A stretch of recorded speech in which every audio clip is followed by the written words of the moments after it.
The following is a stereo presentation of WYES TV, New Orleans. A World's Fair to Remember is made possible by the WYES Producer Circle, a group of generous contributors dedicated to the support of Channel 12's local productions.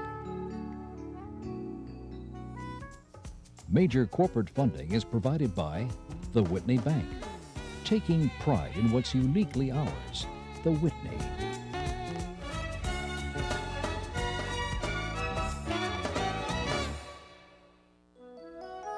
And from contributions to WYES by viewers like you. Thank you.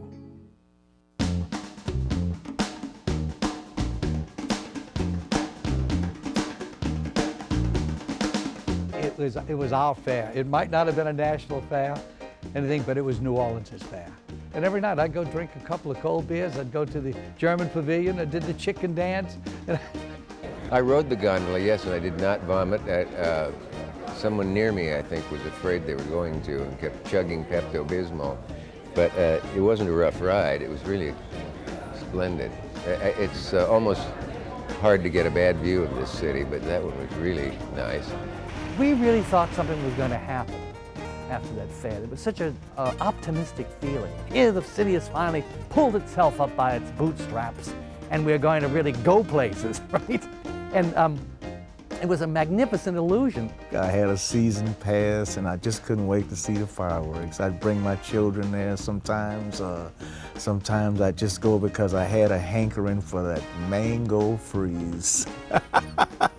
The individual could see wonderful swimming through the aquacade, could ride a number of rides, could see the treasures of the Vatican. You could find something to satisfy whatever taste you had. I'm Peggy Scott Laborde. There were fireworks every evening. There was music, food, exhibits, even an amusement park. The spectacle lasted for 6 months. But for the millions of folks who were there, the memories continue. Most are fond, others bittersweet. But they're all part of a World's Fair to remember.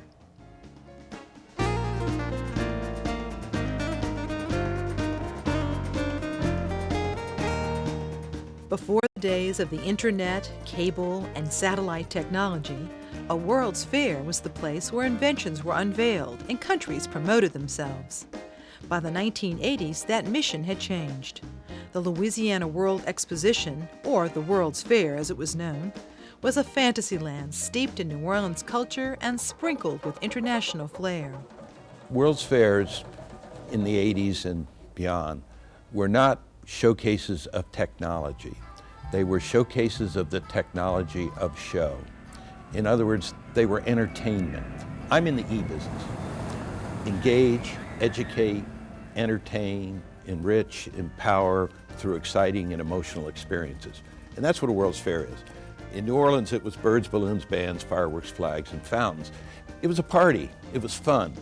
Just as a fair had been held in New Orleans a century earlier to stimulate a sagging economy, the 1984 fair had a similar objective. The 6-month-long event from mid-May to mid-November would take place along the city's Mississippi riverfront. Just as many cities were looking at revitalizing their riverfronts, it seemed like a great idea. But with the location came challenges. I think the goal was probably economic development on one side, improvements in the warehouse district was another one, and I think some people were hoping they could make plenty of money out of the World's Fair. You're on the river.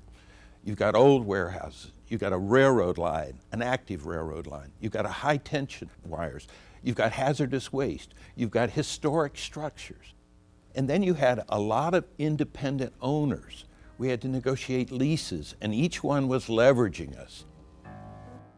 Spearheading the concept of a fair early on was civic leader Ed Stagg. Considered by many to be the father of the World's Fair, Stagg assembled a committee of businessmen to help plan the event. He approached New Orleans developer Lester Kabikoff. Cabby, that's what they call my dad. They've got this concept for World's Fair. I think it could help grow New Orleans. We ought to do one. My father was the sort of go-to guy for ideas like that. My assignment was to assemble with others the 80 acres for the fair and go visit property owners and suggest that we didn't have a lot of money to pay them, but if they put their property in for the 6 months of the World's Fair, it would get improved and then would revert back to them, and afterwards then they could sell it to a developer and change uses because that area of the city was declining. Revitalize, transform. Where coffee beans and bananas were once unloaded would soon become a place where a cappuccino and frozen banana desserts would be sold. The look of the fair, divided into neighborhoods, would reflect the pastel colors of traditional New Orleans architecture. Perez and Associates would take the lead on the task of designing a city within a city. I liked very much that we had highbrow, lowbrow, middlebrow kind of stuff. It had the character and spirit of street festivals. It was not an elite museum kind of presentation. And again, we went back to our original concept that it was a 6-month festival. Getting ready for fair visitors meant hiring and training a staff of almost 6,000. Meeting the public involved more than putting on a happy face. So it was all about really guest relations and being nice. It was about wait staff not laughing at guests from out of state who did not know how to say trout meuniere and oftentimes would say things like trout manure. So I would set up a scene where we would be in a restaurant and I was the guest and I come in and I sit down and I order myself a trout manure. Okay, is that really the nicest thing to do, to go, wah! Or should you instead say, oh, you know what, that's terrific. It's a great dish. We are very proud of our trout meuniere here in New Orleans. The World's Fair had 2 entrance gates. The one under the Mississippi River Bridge had a distinct tie to its location and nearby swamps. Oh, what else can you do? Come on, give me a break. Here in Louisiana, when it was part of what we were going to say to the world, it had to be, the whole theme of the fair was water, the source of life. And what we did was we thought of the mighty Mississippi, one of the greatest rivers in the world, and so we put Old Man River up there, and we put a water nymph in the river with him, and gigantic alligators, and it was a beautiful thing, and God, it broke my heart when we had to tear it down. But the other entrance gate off Poydras Street was the one that created quite a stir. Public nudity is hardly a novel concept in New Orleans, perhaps just not on such a grand scale. Well, the reaction was just incredible that there was a Sunday supplement called Dixie Roto. So this picture was published without the face articulated, without the hands articulated, and the only thing on this upper section of the statue articulated and finished were the breasts, and that was because we had ordered a whole series of ladders to help us with the work, and they hadn't been delivered yet. So I couldn't get up to the face and up to the hands and wanted to stay busy. So here were these 2 gigantic breasts. There was controversy surrounding the mermaids, and I remember thinking, what's the big deal? You know, she lives underwater. She's going to have certain things revealed. So we were very serious about the artistic end of it. So at no point were we going, well, you know, we're going to shock and offend people, or we're going to do something for a publicity stunt. That was really never part of what we were thinking of. Oh yeah, I used to go by the mermaids and take pictures with the mermaids. That was my favorite thing, take a picture with the mermaid. Sometimes I'd pretend I'm kissing them. The Wonder Wall, 11 feet wide and a half-mile long, became a fair landmark. Heading the design team was nationally known architect Charles Moore, who a few years earlier achieved acclaim for the Piazza d'Italia, not far from the fair site. The Wonder Wall was designed to camouflage the huge overhead power lines, which ran down the middle of what is now Convention Center Boulevard, which was then South Front Street. So it was a diversionary tactic, but it was marvelous because it was kind of like exploring caves or something, that there were jugglers and mimes tucked in, there were little souvenir shops, there were little places to sit and rest, there were some fountains, which was really soothing. The Wonder Wall was full of surprises. Not only was it whimsical to look at, but it delivered on that sense of playfulness. We sort of began inventing with Charles Moore's sort of leadership and brilliance a notion that we could have this 2,000 or 3,000 foot long frozen parade, which is the way we began thinking about it. And quickly, you know, we were saying, well, you know, but I wonder what people would think about it. And at one point, You know, someone spit out, well, it's a wonder wall. They'll just wonder what it is.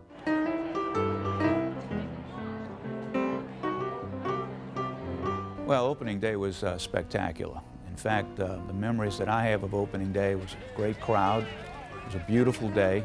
We chose to go to the top of the amphitheater on the river, and off in the distance on the river was a big barge with a big blanket of balloons that rose up that spelled out the word welcome, fireworks, lots of entertainment. It was spectacular.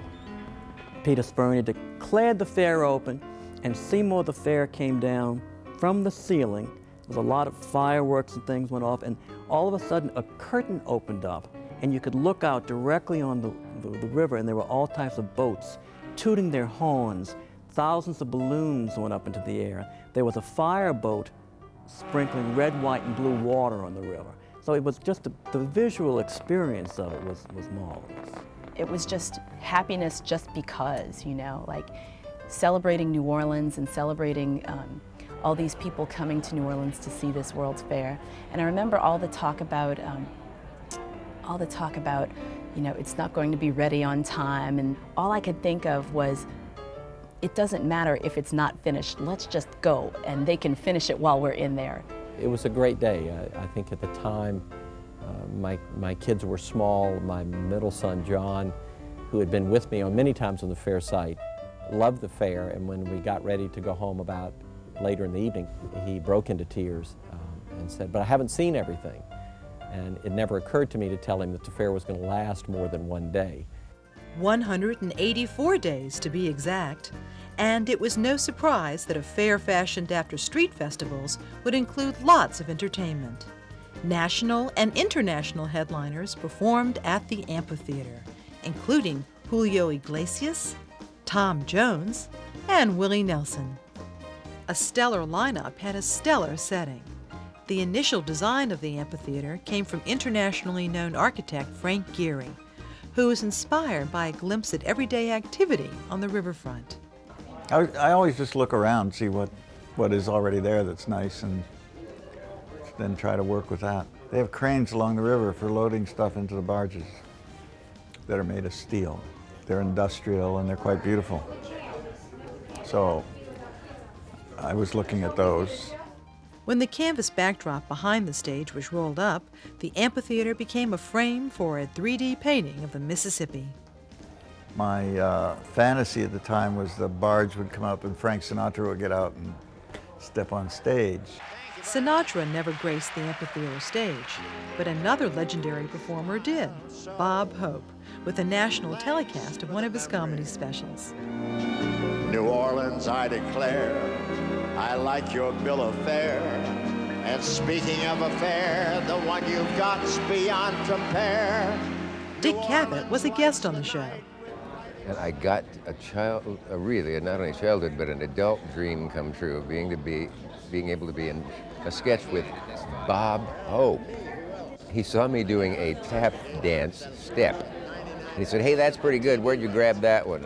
And he asked me to show it to him, and he liked it. And weeks later, a check arrived for, I think it was $5,000 or something, saying this might pay for 1 or 2 more tap lessons for you, Bob. Another guest was an up-and-coming comedian named David Letterman. Take a good look at this one on the left there. Do you see anything that might be considered controversial? I think they must have been thinking about Dolly Parton. For one New Orleans musician, sitting in the amphitheater audience was almost as much fun as performing. And I saw Dionne Warwick there with the Henry Mancini Orchestra, just knocked me out. I still have memories of her hitting that high note when she sang, I know I'll never love this way again, hold on. And she changed keys and hit that note way up in the clouds and held it. Oh man, it just knocked me out. And I saw Johnny Mathis there. Johnny Mathis was so cool. He just came out there in white pants and a blue blazer with an open collar, and he opened up with Begin to Begin. Oh, God, was he magnificent that night. And later on, I got to play at the amphitheater. I also played at Pete Fountain's Reunion Hall. I played at Sheila's. I played on the Wonderwall. I played in the Jazz and Gospel tent, and I was there almost every night. The entertainment was a virtual smorgasbord. I mean, there was so much and so much to choose from every day. We had 9 stages that we programmed 12 hours a day for 184 days. So there was a lot of entertainment. There were more than 1,000 acts. And part of that smorgasbord was an aquacade show.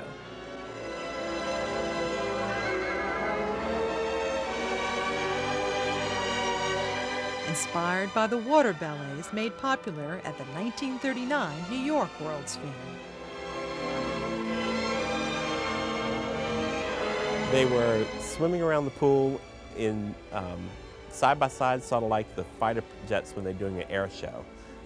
It was just crazy. They would swim this way, they'd swim that way. People were coming up the middle. It was just incredible to see.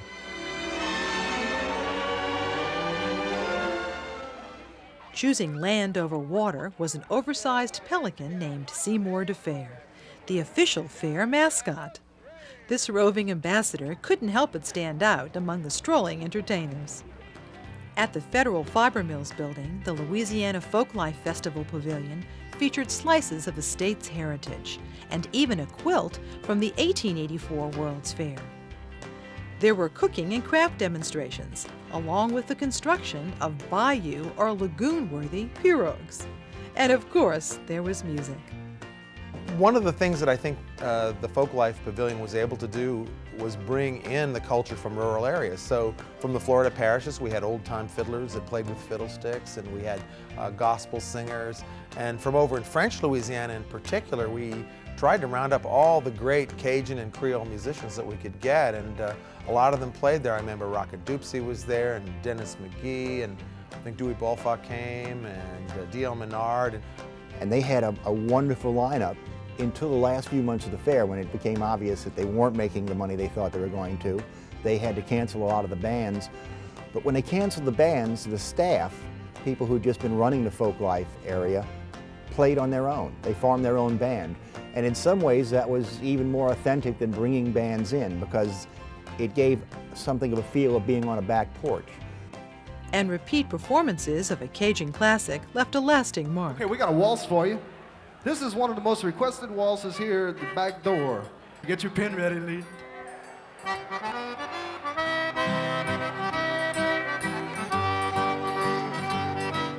Everyone always played Jolie Blanc. And about 2 weeks into it, the sound tech running the board in the hall realized, hey, I am going to hear Jolie Blanc an awful lot in the next 6 months. And so he started notching this 2x4 on the soundboard, and I think he notched like 248 Jolie Blancs in 6 months. The Folklife Festival Pavilion also celebrated New Orleans culture and sounds. One legendary local performer capped his career with a dramatic finish on the pavilion stage. Well, Toots Washington is one of the great late piano professors of New Orleans.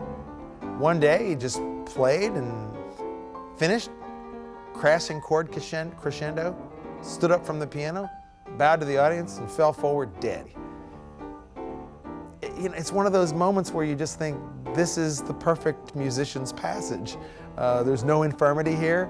He's going out in style. He had a grin on his face, and people were applauding.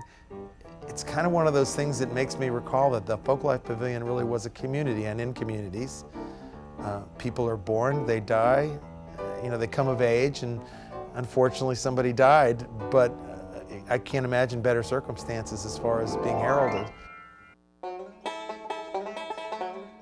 So I was right next door to the Mississippi Pavilion. So I had to listen to the video, I had to listen to the tape every 15 minutes, which meant every 15 minutes, 8 hours, 15 at 4. I had to listen to it 32 times.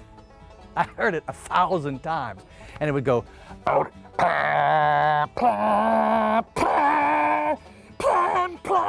like this. And then James Earl Jones would go, out of the ooze she came, out of the mud, Mississippi, right? And it would start, it would go on for 15 minutes. And the funny thing is, I hated it so much, I never went to see the Mississippi. pavilion. It was right next door, you know. But a lot of fair visitors did. Louisiana's neighbor put on daily craft demonstrations and music performances. There were other states who had pavilions at the fair, but what makes a World's Fair is the participation of countries. The U.S. pavilion was immediately recognizable by the Space Shuttle Enterprise parked outside. Viewers got a blast from the past from the pavilion's 3D movie, which necessitated wearing those awkward cardboard glasses. The Canadian pavilion showed an IMAX film to promote its country. A Canadian innovation, IMAX technology made its debut at the 1970 World's Fair in Osaka, Japan. The Australia pavilion hoped visitors would consider traveling down under. A lot of people only can experience Australia when they go to international pavilions, since it's such a long ways away. They have great style, and they have a real commitment to using World's Fairs and World Expositions to showcase their country, because they're so far removed. Over at the Korea Pavilion, there were daily performances of traditional folk dances and a replica of an ancient Korean turtle ship. The Japan Pavilion also featured performances. The pavilion's restaurant afforded some locals their first taste of sushi. I think it was the first time that people in New Orleans got to taste sushi and lots of octopus. I remember that. I don't think there was a sushi restaurant in New Orleans yet, unless it was way out in the sticks somewhere, you know. The People's Republic of China Pavilion seemed to be filled more with objects to buy than objects to educate. There was a lot of buzz about the Chinese coming, because at that time China was still closed. But they had a lot of junk in the China Pavilion. But, you know, that was a Chinese pavilion. Well, it was less of a pavilion and more of a way to, I think, sell Chinese goods. And it was quite popular. I mean, it was always crowded. One of the most unusual items at Peru's pavilion was a mummy. You know, you hear about mummies and things like this, but to see something like a shrunken head up close and personal, slightly creepy, but I kind of like archaeological type things like that, so. 2,000 years of religious art and other priceless treasures were on view at the Vatican Pavilion. Included were works by El Greco, Raphael, and other great masters. We had a whole cross-section of works of art, from tapestries to paintings to tomb plaques to early inscriptions. The whole sort of gamut of works of art that are contained in the Vatican museums. We did get the Caravaggio, the Disposition of Christ from the Cross, and that was really the focus of the exhibition, and probably the best painting. It was, the insurance value on that alone was about $15 million. Oh, of course, the Vatican, that's completely different. That really came through with the goods. That wonderful painting of the Entombment of Christ by Caravaggio. I mean, they could have just brought that. I remember going into those darkened rooms and seeing that painting there. That was the crown jewel of the entire fair. If you wanted to have some spiritual time, particularly in the madness of what we were going through, it was a nice place to be, to have some solitude, because they kept it very quiet. They kept it as quiet as a church. The docents there did a great job of doing that. While Father McGinnis was pleased with what he was ultimately able to borrow for the exhibit, the Vatican Pavilion narrowly missed obtaining the Shroud of Turin, believed by some Christians to be the burial garment of Jesus Christ. The shroud, we had permission for the loan, but again, because of politics, ownership had been transferred to the Holy See, and they didn't want the risk of having it leave and come back and have a controversy about who owned it. Instead, a photo exhibit of the shroud was displayed outside the pavilion. In appreciation for generosity extended by the Pope, it was only fitting that he be invited to New Orleans. We had invited the Pope to come to the opening of the Vatican exhibition, but of course he was not able to do so. But he said, "I will come," and then he did come for his famous visit 2 years later. In addition to the Vatican Pavilion, fairgoers got a taste of Italy thanks to a New Orleans businessman with Italian roots. I decided to build the largest exhibit in the World's Fair. And so I leased out 20,000 feet, which was 1 million $6 in rent. And I sent my wife to Venice, and she picked a beautiful little village in Venice called San Filippo di Giacomo. And I duplicated that particular section of Venice in New Orleans to the T. That was where I used to sneak pizza all the time because, well, you know, parents are always concerned about what you eat and make sure you didn't eat a lot of fast food and everything, but I would sneak pizza, and that was good times for me. There was an outside grill, and it was Italian sausages, sweet peppers, and onions grilling at all times.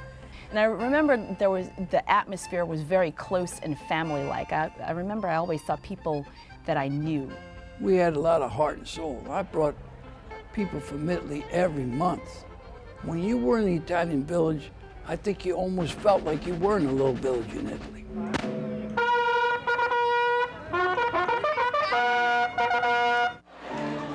Another gathering place had a distinctly German accent.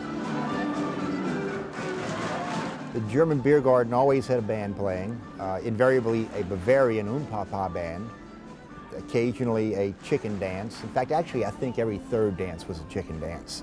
Chicken dance is a group of people pretending to be Bavarians and making absolute idiots out of themselves, and I'm not going to demonstrate.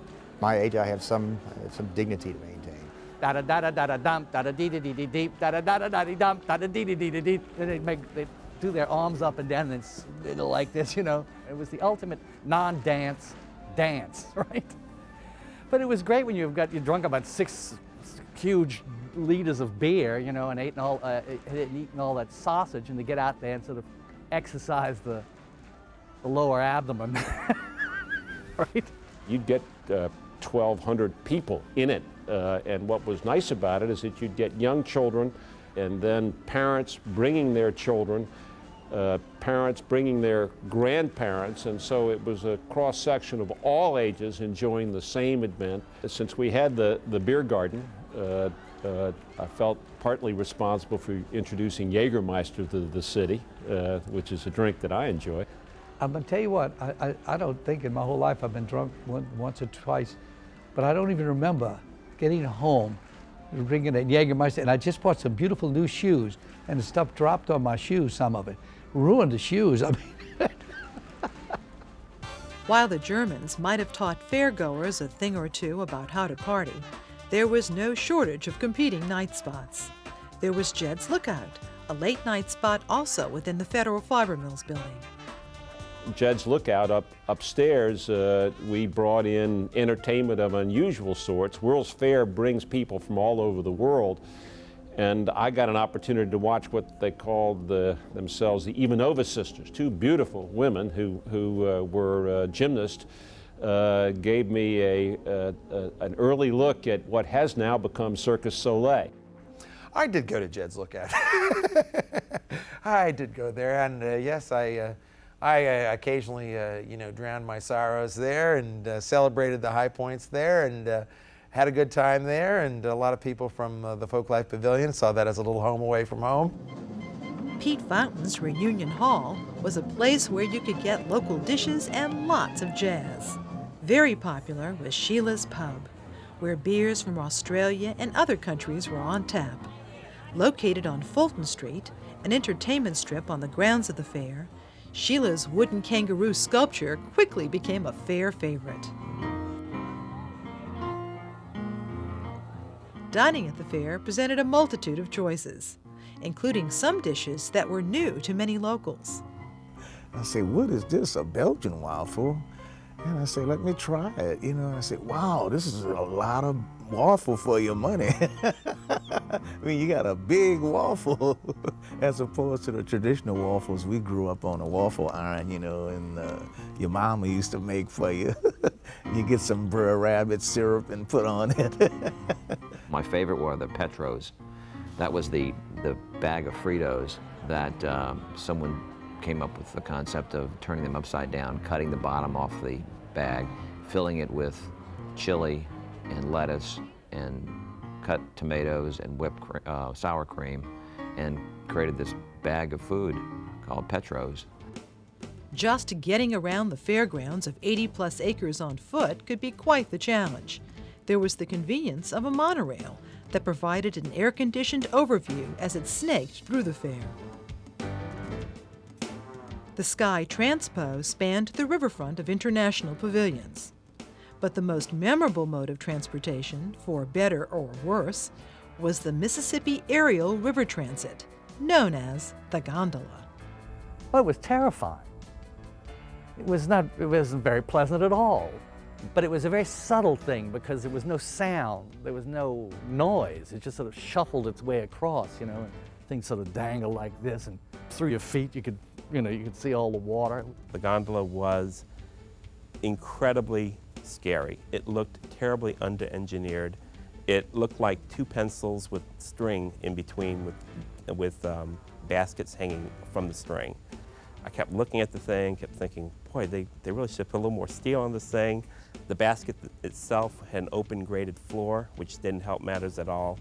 When we got up, when you get up to the top of the first pole and you roll over all those rollers, I thought we're surely going to plummet to our deaths. I just was convinced of it.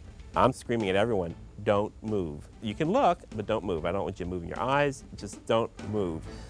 I rode it, but I rode it with the Archbishop at the time, Archbishop Hannon. That's the only way I agreed to get on it. I figured that if you're going to pray for both of us, and we made it over. And believe it or not, we went across the river, we got on it, we rode back, and you know, 2 cars after we got out, it stopped.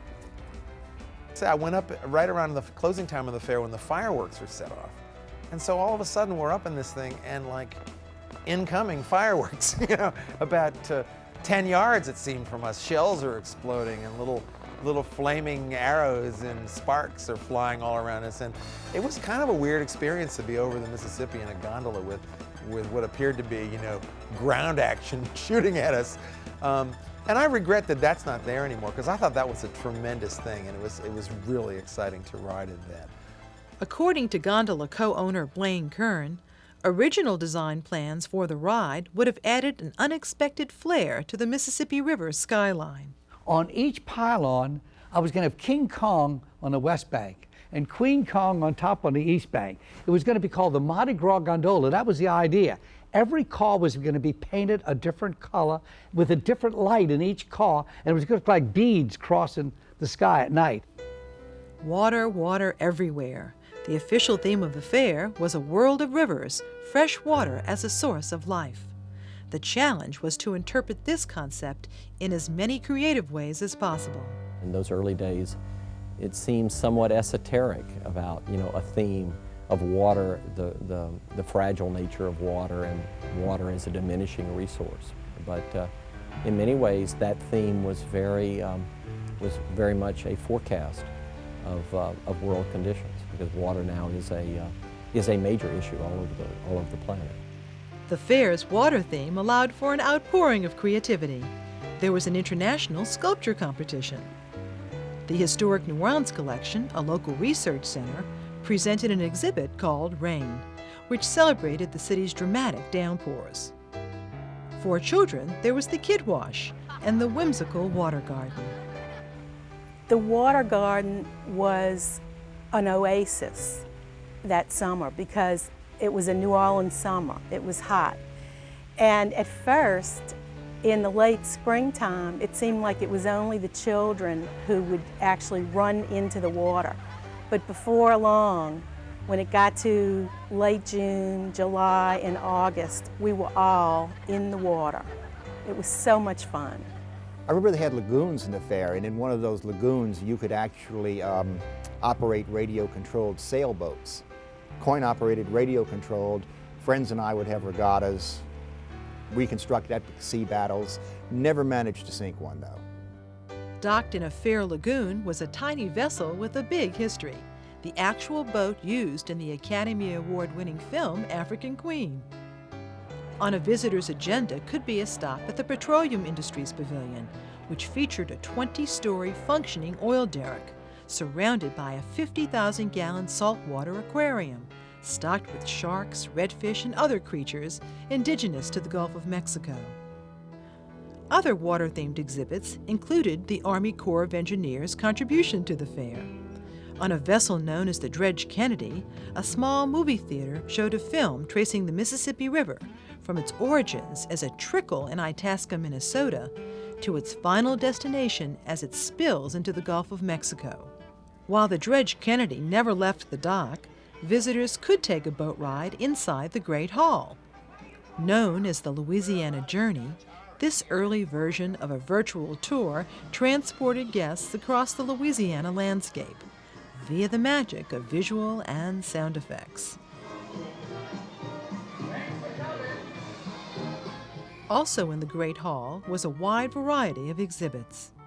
Preservation Resource Center's restored 1835 Creole cottage gave visitors a chance to appreciate the city's architectural heritage. NBC affiliate WDSU-TV built a mini television studio which broadcast fair activities. And you couldn't miss Oxnard Pavilion's giant 3-story pumping plastic human heart, the site of the fair's first aid station.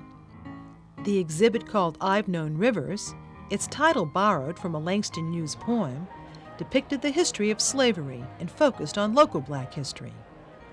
Artworks 84 showcased several Louisiana artists and provided them with their largest audience to date. Next to the exhibit was a working artist's space.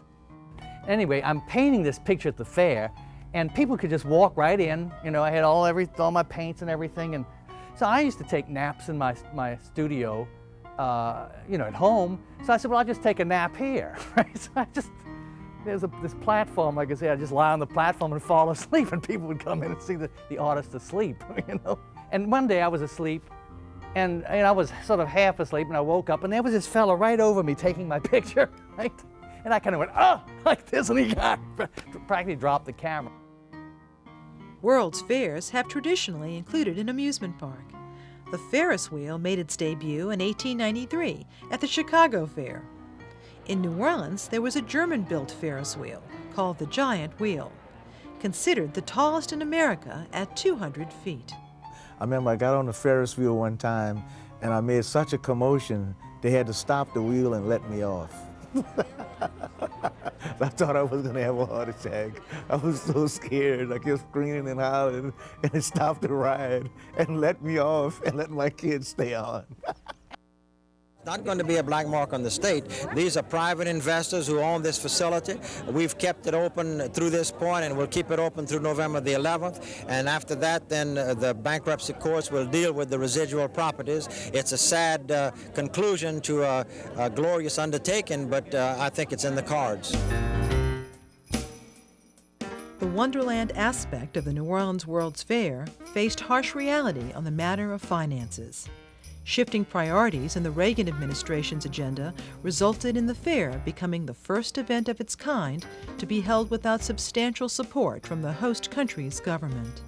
We not only didn't get any money, we had to pay for the U.S. pavilion, we had to pay NASA to bring the shuttle in, we had to pay the city to do sidewalks, we had to pay for lighting in the French Quarter. All the things that normally would have been done through these federal programs, the World's Fair was burdened with. Another problem was that by 1984, World's Fairs had become too much of a good thing. The big problem was that New Orleans had a great window, and for whatever reason they lost the window, and Knoxville came in and got the 1982 designation for World's Fair. And New Orleans said, we'll defer to 84. Then, unbeknownst to me later on, Canada decided to have a World's Fair in 1986 in Vancouver. So now we're sandwiched between Knoxville and Vancouver. And if you're sitting in Chicago and you're thinking about going to a World's Fair, you got 3 that are in the process of being done. So all of a sudden, there were too many of these, and they didn't have that unique place in time and so forth. And I think the federal government realized it. Despite being handicapped by the lack of federal support, New Orleans forged ahead with a numbers-crunching enthusiasm that in retrospect might have been misguided. Every time there was a need to do another exhibit or to add something on, they simply went back and raised the projections on how many people were going to attend the World's Fair. And I've never understood to this day how the banks and all the people who were loaning the money could accept the fact that they just kept going up on projection, and they kept giving them the money, and they kept building and building. The concept of a World's Fair had long been supported by Governor Edwin Edwards and nurtured during Governor Dave Treen's tenure. That support continued when Edwards returned to office in 1984. Support from the City of New Orleans consisted of a bond issue that provided $85 million for street improvements. But while former New Orleans Mayor Moon Landrieu had been enthusiastic about the fair, his successor, Mayor Ernest Dutch Morial, didn't share that feeling. Dutch was a kind of a stubborn kind of an individual, and if he had an idea about something, he felt he was right. He was going to fight to the end. I don't really think it was anti-fair. I think it was, at the time, some of the fights that he was going through and dealing with some of the people who were promoting the fair and trying to deal with some of the other issues. And I think it got to be a point where the friction came with his disagreement with them. The city wasn't in a giving mode, they were in a receiving mode. They needed the fair to be the catalyst. And without the federal government programs, they looked to us for the programs. Another challenge for the fair was getting participation from more foreign countries. A lot of other countries who would not come unless they were nudged didn't get nudged by our government. And you know, the president didn't show up for opening day, and historically presidents had shown up for openings of World's Fairs. So it sent a signal of benign neglect, in my view, to a lot of the international community and to the corporate community. A decision was made to give the media a sneak preview before the fair's official opening on May 12th. It was a decision that fair officials would come to regret. I think that may have been a strategic mistake, but if I'm having a dinner party, I don't want the company to come an hour before I'm ready for them. If I tell people to come at 7 o'clock and they show up at 6, they're going to catch me in, you know, my robe. I'm going to be flying around. I'm going to be doing all my last-minute hustling. That's not the way I want to appear to my company. And unfortunately, the press was there to observe it, and they took the view that it just showed that we were not going to be ready. We were ready. I mean, the fact is we were ready the next day, but the national and international press had already written their stories, and it was only a 6-month party. Just a few weeks after opening day, the City of New Orleans put a lien on the fair's bank accounts due to non-payment of sales taxes. Legally, we had discussed as to when do the taxes that are on the tickets get paid to the city. And the lawyers had said they don't get paid when the ticket's bought, they get paid when the ticket's used. And the city didn't agree with that. So shortly after the fair opened, the mayor liened our bank accounts, which meant he seized them and we had checks out. But the word went out nationally that the fair was in trouble. So if you're somebody in Washington, D.C. and you're coming to the fair, you say, well, I'm not going there. It may not be open. 2 months in, you could see that the attendance figures were down. It wasn't getting any better. It was going to probably get worse before it got better. We're getting into the heat of the summer, and it was going to probably drop off a little bit. We'd had bad press kind of going into it, and it kind of stuck with us. The further you got away from New Orleans, the less likely people were to separate these financial issues with the fact that there was really a great show going on. Peter Spurney experienced that perception firsthand.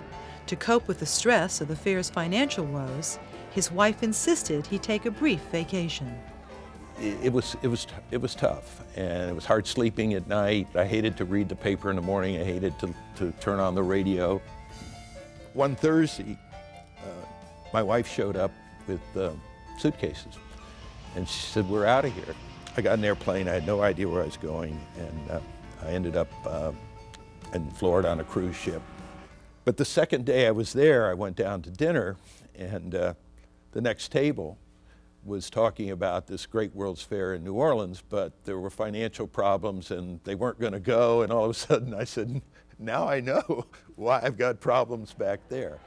With lack of government and corporate support, good box office was essential.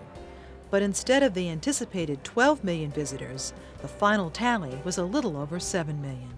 People say you go to New Orleans or you come to New Orleans or you set up something in New Orleans, people are going to automatically show up. And today we know that that did not happen. It was a great fair, but we didn't do all the things I think locally we could have done to make it a success and get more people to attend.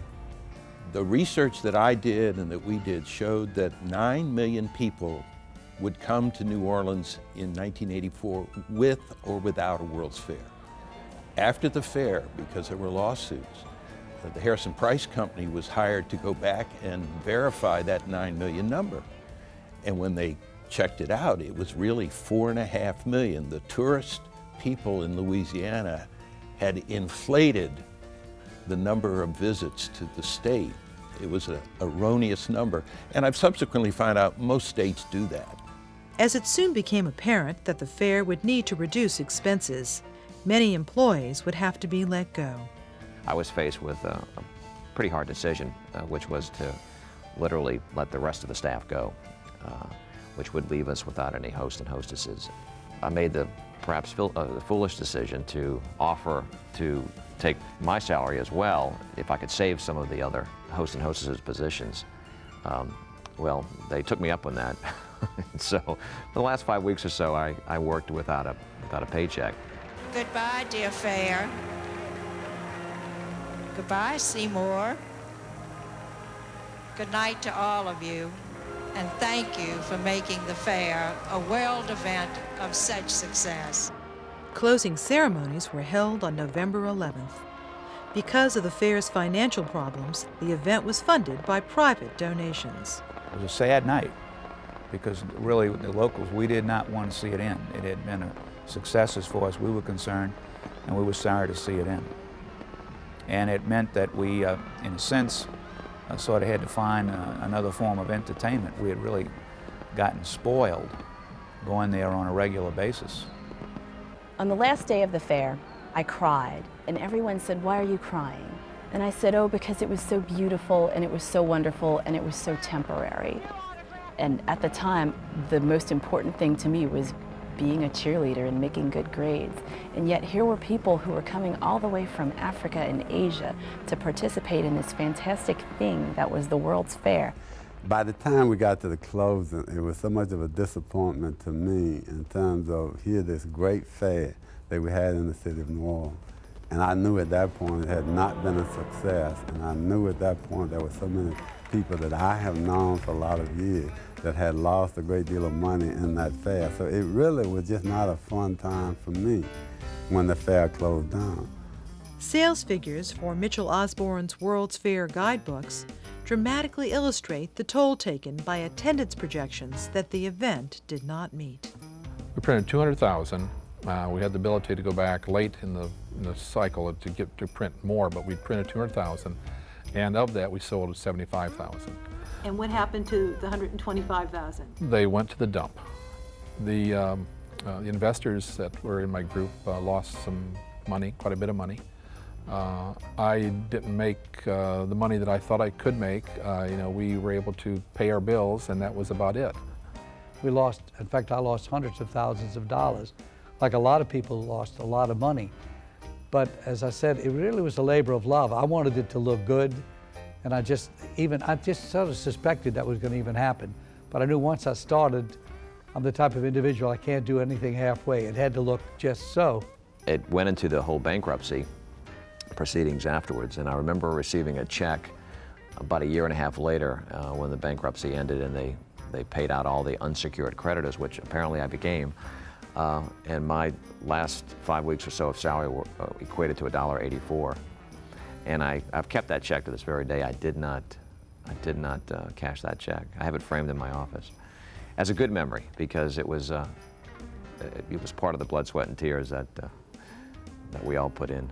Really, the smaller operators, the mom and pop operators, and some of the people that were left as unsecured creditors, Those were some very difficult times for those families and individuals and smaller businesses, and they were unwitting contributors to the development of the riverfront. That people were owed money. You know, it's been with me forever, and there were people who suffered consequences which they shouldn't. And it was just beyond our power. There were just too many forces. The whole wasn't the sum of its parts. Fair president and general manager Peter Spurney bore the brunt of legal action. I was personally sued for over $100 million, 20 lawsuits, and I stayed. I felt a responsibility to see it through. I got to know the process server personally. He came every Wednesday, and it's something that was very, very difficult, very emotional, but it worked out.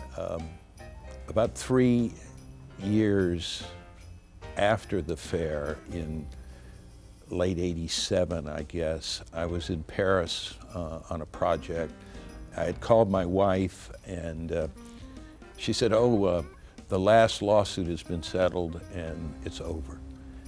And I said, You're certain?" She said, "Yes." She said, "It's over and we have won every lawsuit."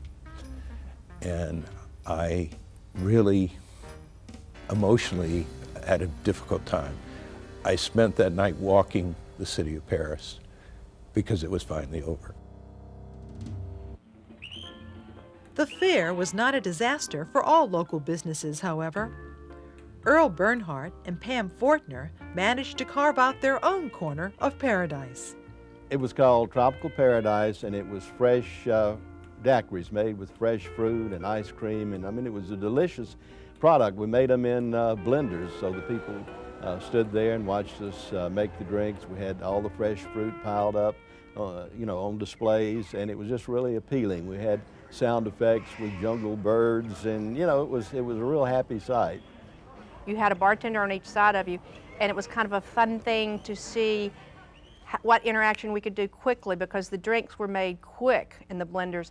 And of course we were getting tips. That was a fun thing, and we would tell them stories. We'd say, "Oh, the margarita's good for you because it'll keep you from getting scurvy. Strawberry daiquiri's good for you because it's got fruit in it, it's fresh."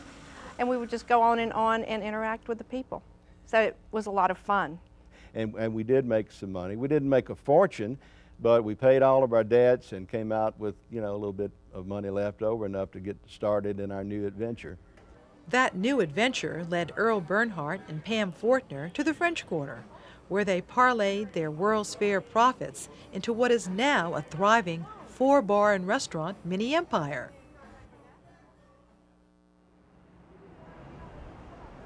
And what about the fair's legacy? In 1983, several major hotels opened in downtown New Orleans, anticipating a flurry of fair visitors and a hoped-for boost in tourism. What's interesting about the World's Fair is that it was considered a disaster at the box office, but a tremendous success in urban renewal, the opposite of Knoxville. Knoxville did not end up changing that city. The World's Fair left a legacy of the warehouse district, which was developed during a time when New Orleans was in a terrible recession, perhaps a depression. That area has turned out to be a residential, entertainment, arts, office, restaurant neighborhood that is really one of the best examples of urban revitalization in the United States. When you look at the photographs of what that site, 83 acres, of what that looked like before the World's Fair, there were old metal sheds all along the riverfront. You had no views out to the river. You know, you'd see the top of a ship drive by, but you never really had any vistas. Now it's clearly a lively neighborhood and doesn't seem at all removed from the mainstream of downtown. Part of the fair's legacy includes the Riverwalk Festival Marketplace, a shopping center. Where the Vatican Pavilion stood is now the site of a Holiday Inn, one of several hotels that have since been constructed near the ever-expanding Montreal Convention Center, first used as the Great Hall during the fair. Without the convention center, you could not have had the fair, because, and it just happened that they came kind of at the ideas came at the same time. The approval from the state to build The first phase of the convention center was there, so it became a part of the World's Fair because we needed that for the Louisiana exhibit and other things that were going on. So they became hand in hand. Without one, you really couldn't have done the other. When you look at it 20 years later, you're no longer totally dependent on petroleum or offshore. You've got a terrific tourism industry.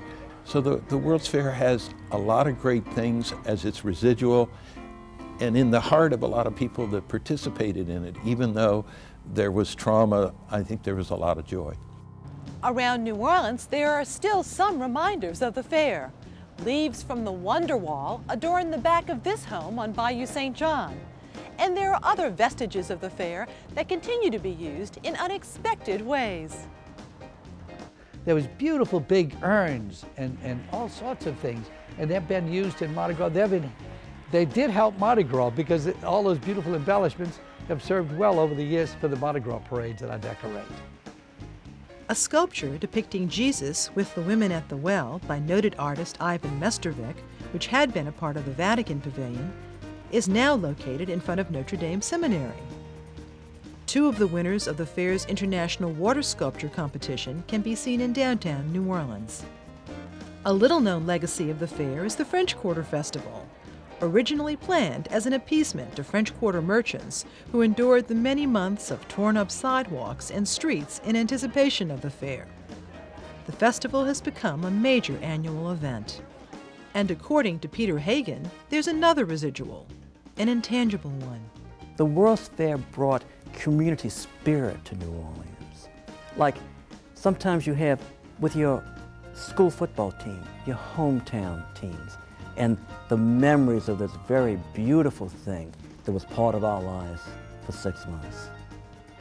The World's Fair was sort of a perfect New Orleans experience. Some people lost money. It didn't live up to all of its economic promise, but it was a wonderful party. And I hope by 2084 they remember the party and do it again. My piece of the World's Fair is my home. Martha and I built a home in the Federal Fiber Mills, and we have pictures of the World's Fair on the walls, and I also had stained glass doors made in a Wonder Wall stained glass scene in my home. And the keychain I bought from the Mexico Pavilion, and it just says Mexico on it, and cost me 45 cents, and I still use it to this day. And I can't let go of it. I can't throw it away because that would be my last vestige of the fair, gone. Personal souvenirs, I think I'm just down to one lapel pin and a whiskey glass, basically. It's just sitting on the shelf gathering dust with all the other tchotchkes at this point, I suppose. Other than that, you know, what have I got? I got the memories of the place and all the people. And I have one metal Wonderwall leaf, and it's a very nostalgic piece for me. I would not mind having many of them. I think that they were beautiful, and it reminds me of very happy times.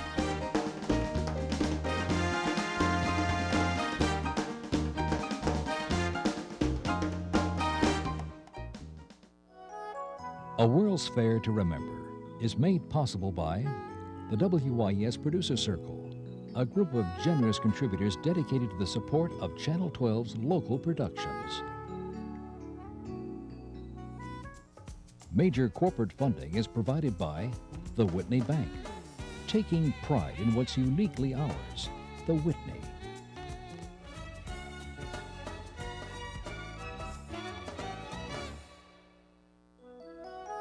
And from contributions to WYES by viewers like you, thank you.